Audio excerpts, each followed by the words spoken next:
Ancient Egypt remembers pharaohs in stone.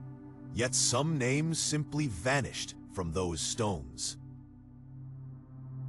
Across temples and tombs, faces and cartouches were deliberately erased with purpose. This is the story of rulers removed from memory by politics, religion, and fear. Subscribe for more incredible stories from the world of ancient Egypt. To erase a king was to rewrite history itself, and the tools were often brutal. We will follow vanished pharaohs across cities from Thebes to Amarna and Abydos. The practice, later called damnatio memoriae, sought to destroy a sovereign's name eternally. Priests, artisans, and rivals became agents of erasure, ruthlessly carving, chiseling, and sometimes erasure punished heresy. Sometimes it enforced dynastic legitimacy or personal. Temple scribes redacted names from chronicled lists, erasing entire reigns from rosters. Cartouches were targeted, their ovals smashed or left empty as a final insult. Yet centuries later, traces survive, hidden clues that let us rebuild forgotten lives. Hatshepsut reigned as king and queen, wearing the stride and symbolism of a pharaoh. Her reign brought wealth, trade expeditions, and monumental building at Deir el-Bahri. After her death, later rulers seemed determined to cut her from royal memory.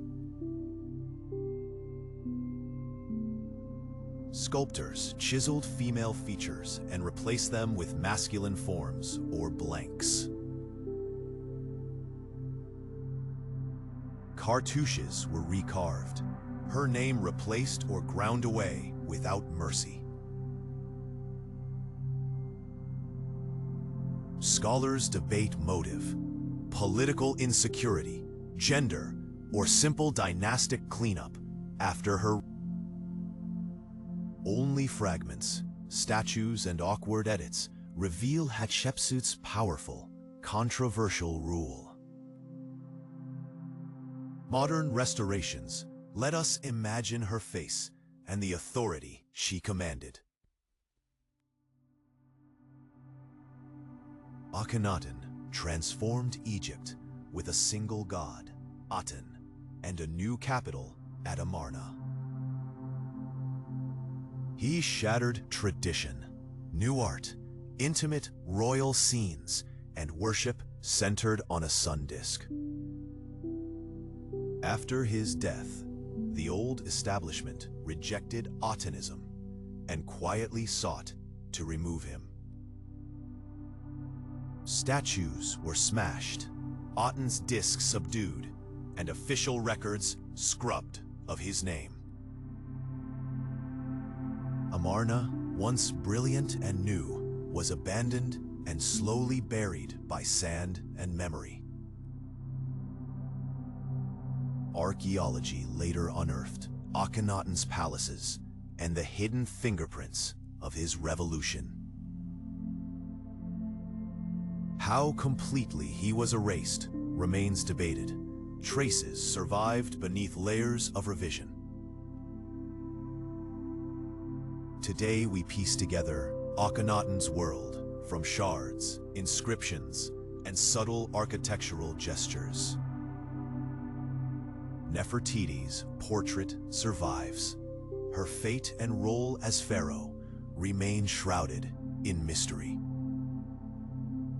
Some names were overwritten or changed, leaving pharaohs like Nefertiti ambiguous. Smenkhkare, occupies a shadow, short reigns, damaged inscriptions, and scholarly disagreement. Inscriptions became palimpsests, overwritten by successors seeking to claim or erase power. Gendered symbols were sometimes altered, complicating identification of erased monarchs. Modern science teases clues from fragments, but many royal stories remain incomplete. Horemheb restored old temples and purged the Amarna period from king lists and memory. His scribes recarved king lists, erasing awkward predecessors to secure legitimacy. Some temple lists show deliberate gaps, blank spaces where kings once were named. Horemheb's monuments asserted continuity while quietly canceling inconvenient rulers from official records.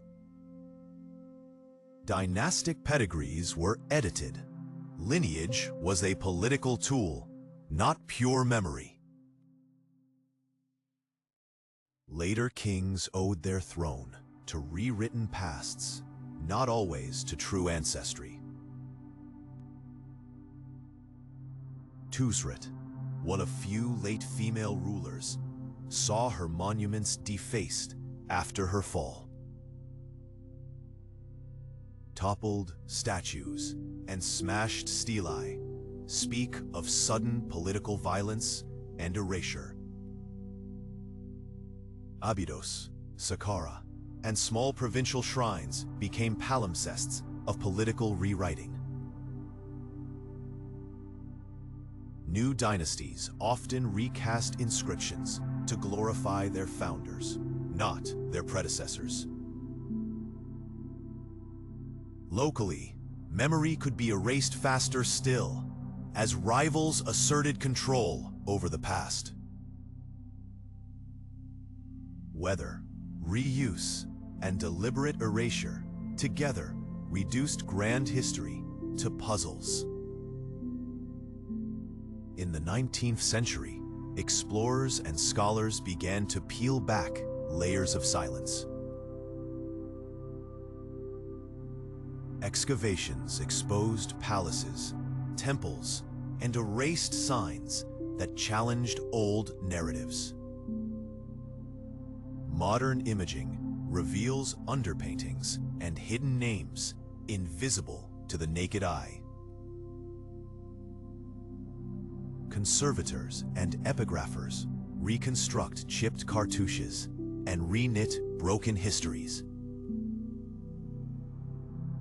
Science adds new voices, DNA, isotopes, and dates that corroborate fragile clues. In museums, fragments spark debate. Who ruled, and why did memory turn against them? Erasure was political language, a way to assert power by silencing rivals and ideas. Recovering a name restores human dignity to a life once denied public memory.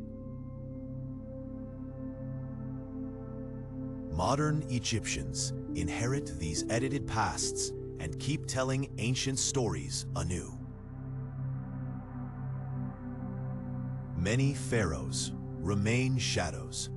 Archaeology and scholarship still bring them back.